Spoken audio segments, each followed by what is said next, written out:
Buenas noches y bienvenidos a Las Cosas Como Son.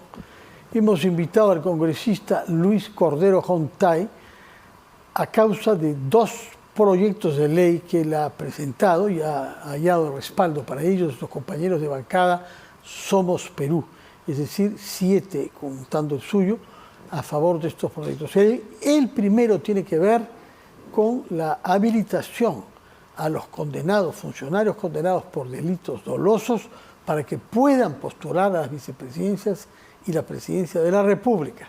El segundo tiene que ver con el impuesto que se ha creado para que se pague 18% por el uso de aplicativos o de plataformas vía streaming. El señor Cordero Hontay entró al Congreso con la bancada de Fuerza Popular, salió de ella, eventualmente nos va a explicar por qué, pasó fugazmente por la Acción Popular y se halla desde hace un cierto tiempo ya en Somos Perú. Señor Luis Cordero Hontay, muchas gracias por estar acá, muy buenas noches. Bueno, gracias por la invitación y bueno, es un honor estar aquí en esta entrevista. Yo quisiera comprender, respecto del proyecto de ley para que personas que han sido condenadas por delitos dolosos, siendo funcionarios públicos, puedan postular. ¿Por qué le nació esta iniciativa pensando en qué tipo de impedidos de postulación es que ha elaborado usted este proyecto de ley?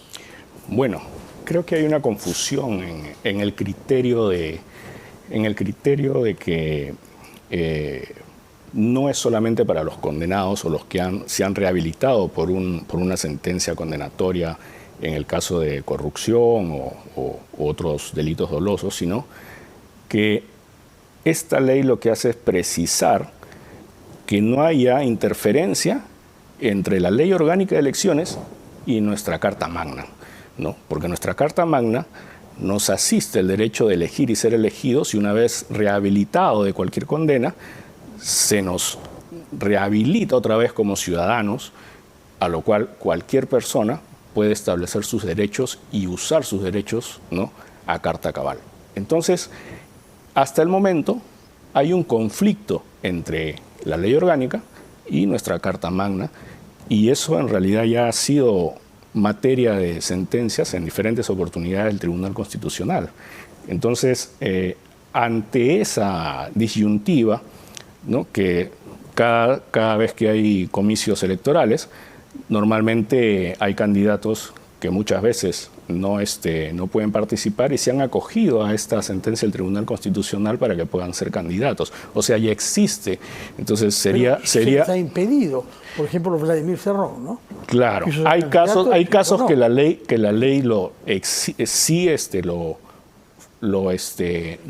no deja que sean candidatos, ¿no? En este caso solamente se está precisando de que los que hayan sido rehabilitados, ¿no? Además, ¿cómo define usted? Supongo como abogado lo define en términos claro, porque si vamos al ámbito purista de la ley, vamos a suponer que no puede haber conflicto entre una ley de menor jerarquía y nuestra Carta Magna. Entonces, además, está el filtro de los partidos políticos, o sea, no porque un candidato o una persona diga, acá esta ley dice que puedo ser candidato, entonces yo soy candidato. No es así, ¿no? Los partidos políticos son los que aprueban a los candidatos mediante sus filtros y eso lo elevan al Jurado Nacional y el Jurado Nacional también observa, ¿no? Pero usted sabe que los filtros son bien laxos, sobre todo porque en algunos casos los partidos políticos son creados por los condenados y los corruptos que quieren tener poder. Claro, el problema es que se debe precisar y creo que en el debate va a ser provechoso porque ahí se va a definir si es que hay razón o no hay razón. Pero el debate tiene que existir porque no puede haber un conflicto entre dos normas, ¿no? Que la Constitución está siendo modificada o contradicha por leyes, pero la Constitución enuncia en un principio genérico, tienen derecho a votar todos los peruanos, pero hay restricciones. Hay restricciones. De edad, etcétera, de salud mental, etcétera. Claro, eso no estamos sí. No es un principio universal, ¿no? Así es. Entonces, ese criterio solamente le estamos quitando la frase aun cuando hayan sido condenados, ¿no?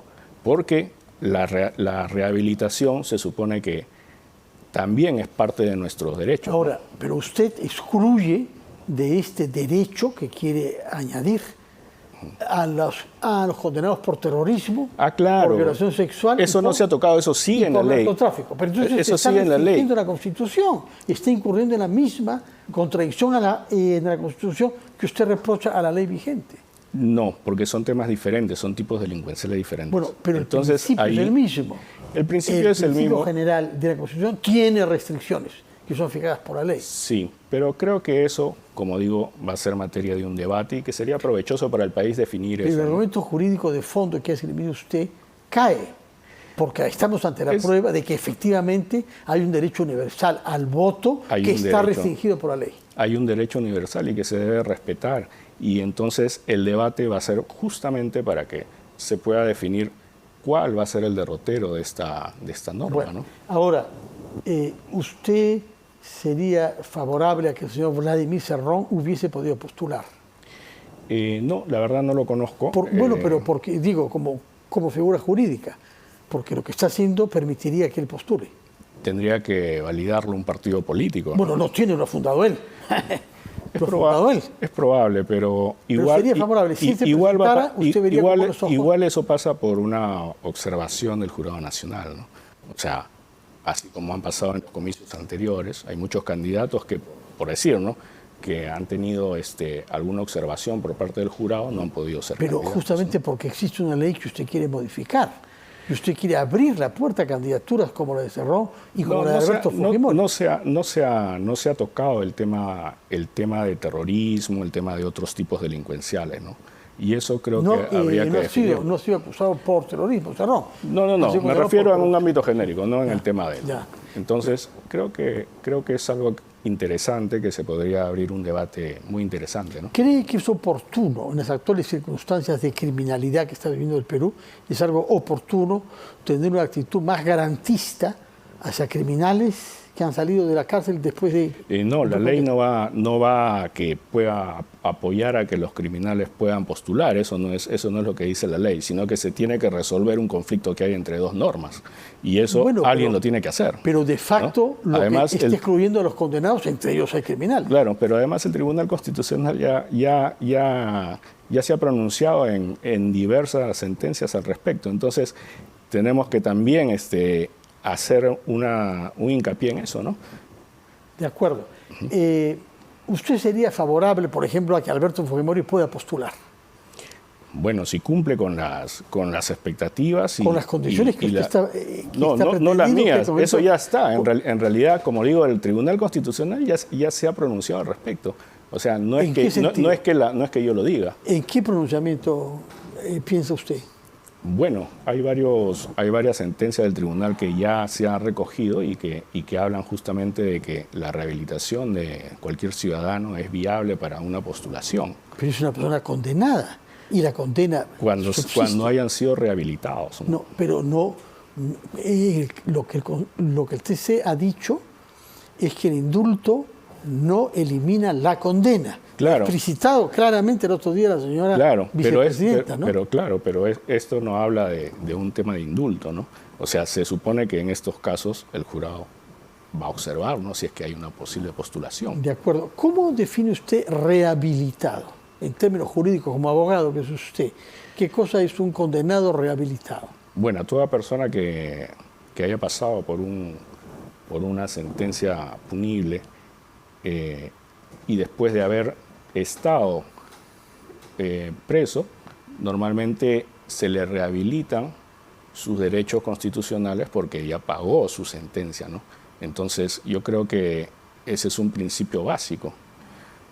Bueno, en muchos países no es un principio aceptado, porque en el caso del Perú conocemos de criminales, de terroristas, de violadores que han cumplido sus condenas que salen con la misma convicción con la que entraron, incluso 35 años. Hemos visto terroristas que no han expresado ningún arrepentimiento y ninguna expresión de solidaridad con las víctimas que ellos han causado. Es probable, pero esta ley no va no es para terroristas. No va hacia que puedan postular estas personas. No, terroristas no. Sino en base a que se defina el conflicto que hay entre estas dos normas, ¿no? Bueno, pero ya ese conflicto está efectivamente aclarado por el Tribunal Constitucional en el sentido de que no es un derecho que no esté sujeto a restricciones. Bueno, se debe depurar entonces en la ley. Bueno, por otra parte, usted ha presentado otro proyecto de ley de una naturaleza completamente diferente. Ajá. Que tiene que ver con los impuestos que deberá pagar, 18% del DGB, los servicios vía streaming. ¿Qué lo motiva a ese otro proyecto de una naturaleza completamente diferente? Fíjese, acá yo creo que los impuestos que se han implementado en caso del uso de las aplicaciones, el uso de los servicios streaming y otras aplicaciones, hay muchas personas que dentro del Perú, en las regiones alejadas sobre todo, lo utilizan para sus trabajos, lo utilizan para sus estudios, lo utilizan para capacitarse y que son usados a veces donde no hay una presencia a veces del Estado, ¿no? Pero que llegan porque tienen un smartphone y que pueden usarlo y pueden usar los aplicativos que tienen. Entonces yo creo que a esas personas yo pienso que sería injusto que se les cobre pues un impuesto porque de alguna manera es parte de su día a día, ¿no? Entonces creo que al momento creo que no estamos preparados todavía para poner un impuesto de esta categoría, sobre todo a las personas jóvenes que tienen o usan todos los días sus aplicativos, ¿no? De acuerdo. ¿Usted en ese sentido discrepa de la voluntad que ha mostrado el Ejecutivo? Sí, discrepo. De acuerdo. En otros campos discrepa también con el Ejecutivo, porque hemos visto que dos de las bancadas que han sido invitadas a una ronda de diálogo con la presidenta han rechazado, ¿no? Por una parte, primero Avanza País y más recientemente Podemos. Su sentimiento, ellos dicen que esto no ha dado nunca efecto, que son conversaciones que sirven para que la señora Boluarte mejore su imagen y pueda mejorar su desaprobación popular, y ellos no quieren prestarse a ese juego. Claro. ¿Cuál es su opinión? Bueno, pienso que por parte del Ejecutivo todavía hay mucho por hacer en el Perú, ¿no? Hay cosas que en las opiniones políticas no se refrenda cuando uno va adentro de las regiones a ver la realidad, ¿no? Entonces, pienso que sí hay cosas que se deberían hacer, ¿no? El Ejecutivo debe ser más dinámico, por ejemplo, ¿no? En temas de infraestructura. Hay muchas regiones que, por ejemplo, no están interconectadas, hace falta carreteras, ¿no? Servicios viales en diferentes regiones. Hay cosas por hacer. Sin embargo, estamos ya a pocos meses de que se puede inaugurar, por ejemplo, un puerto importante aquí en el Perú, que es el puerto de Chancay.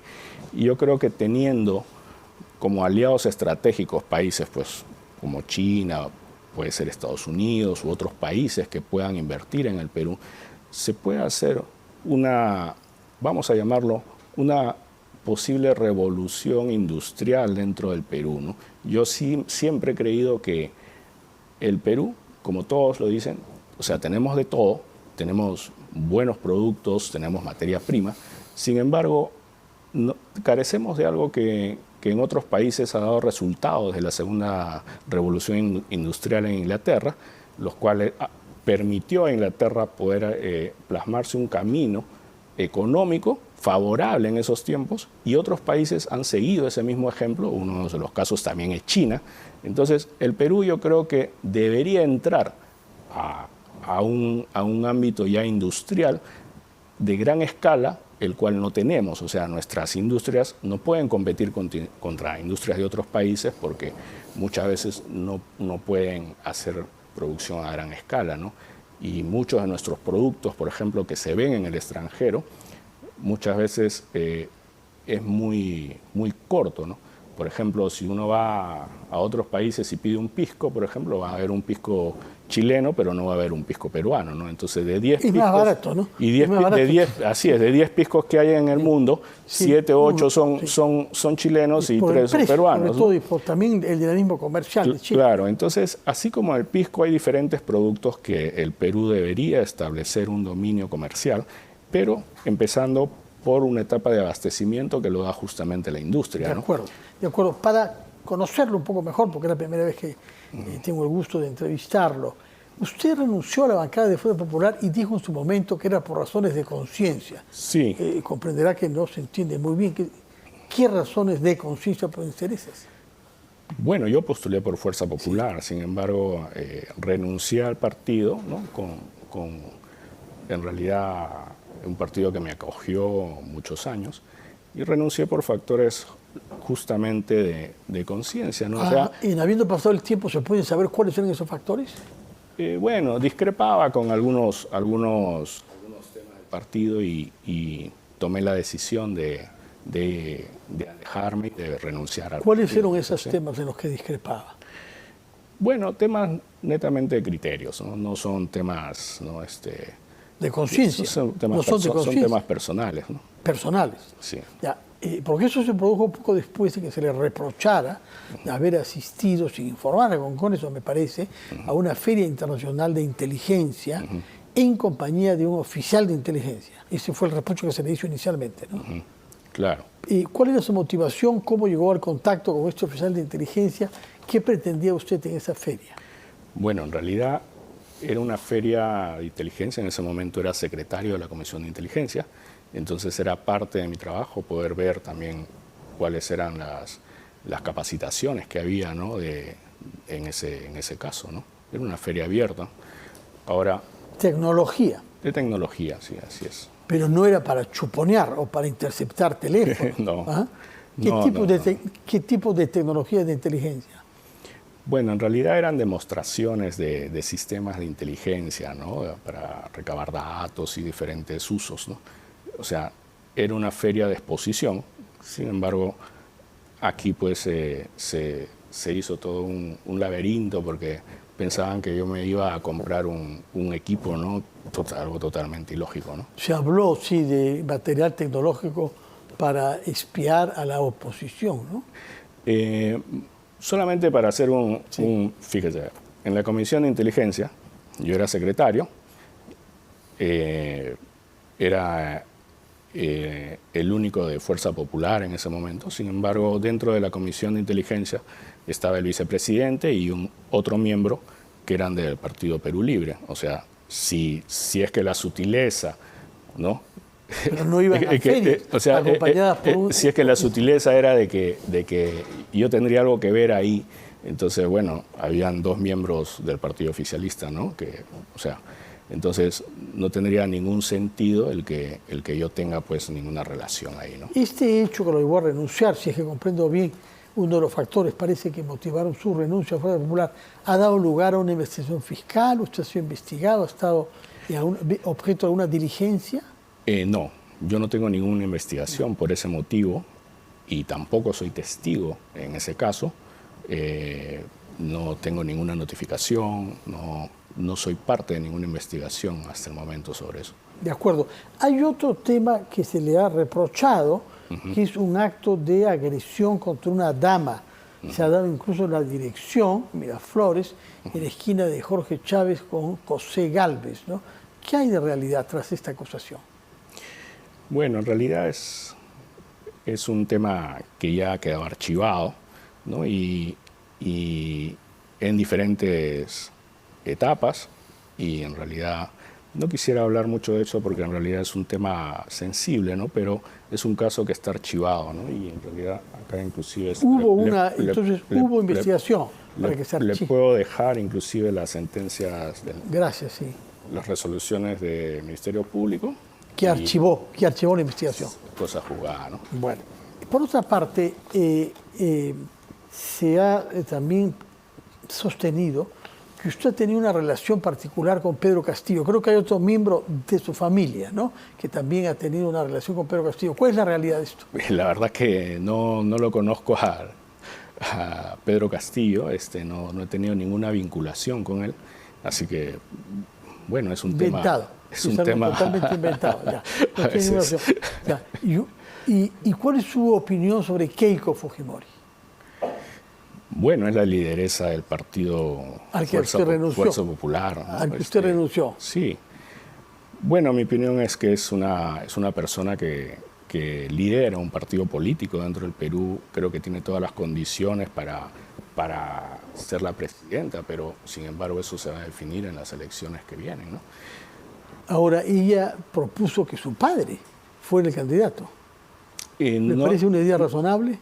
No lo sé, porque lo que sí vi era que él se inscribió en el Partido Fuerza Popular. Pero después ella anunció. Ella anunció después. No lo sé. Yo creo que es decisión de los partidos, ¿no? Si es que va a ser una candidatura o no. De acuerdo. ¿Y su opinión sobre la presidenta Dina Boluarte? Creo que Dina, dentro de lo que corresponde, hay muchas cosas que ha tenido conflictos, ¿no? O sea, tiene inclusive, si mal no recuerdo, algunas investigaciones, varias, ¿no? Sí. Pero yo creo que eso se lo debemos dejar al ámbito jurisdiccional, ¿no? Yo creo que eso lo va a investigar el Poder Judicial, el Ministerio Público. Yo no quisiera adelantar opinión sobre eso porque no es parte. Como abogado, usted mismo, ¿cuál era su especialidad antes de entrar a la política? Bueno, mi especialidad era el ámbito del derecho civil, ¿no? Sin embargo, sociedades. Sí, siempre me he desarrollado en el tema comercial, ¿no? El ámbito privado más que nada, ¿no? Muy bien. Señor Luis Cordero Jontay, congresista de Somos Perú actualmente, muchas gracias por haber contestado nuestras preguntas sobre algunos temas que pueden resultar desagradables, pero es mejor ventilarlos y escuchar su voz directamente, cosa que no habíamos podido hacer hasta ahora. En todo caso, gracias por haber estado acá, que tengan muy buenas noches y una legislatura fecunda que comienza ya con dos propuestas sobre temas completamente diferentes, una que tiene que ver con el derecho penal y otra justamente con las empresas y con la tributación. Sí, también tengo otras propuestas, ¿no? He presentado sobre otros proyectos mínimo, sobre el incremento de la remuneración mínima vital a 1.500 soles. Y sobre las pensiones de la ONP también, ¿no? Y también para aumentar las pensiones a los jubilados de la ONP. Bueno, daremos seguimiento a estos 4 proyectos para ver cuál de ellos llega al Pleno y cuál prospera. Y por lo pronto sabemos un poco más de usted y de sus iniciativas de ley. Muchas gracias y que tenga usted una buena noche. Vamos a despedir al congresista Luis Cordero Jontay para recibir al internacionalista Farid Kahat, con el que hablaremos principalmente sobre Venezuela y, si hubiese tiempo, también sobre otros aspectos internacionales. Primero vamos a hacer una pausa.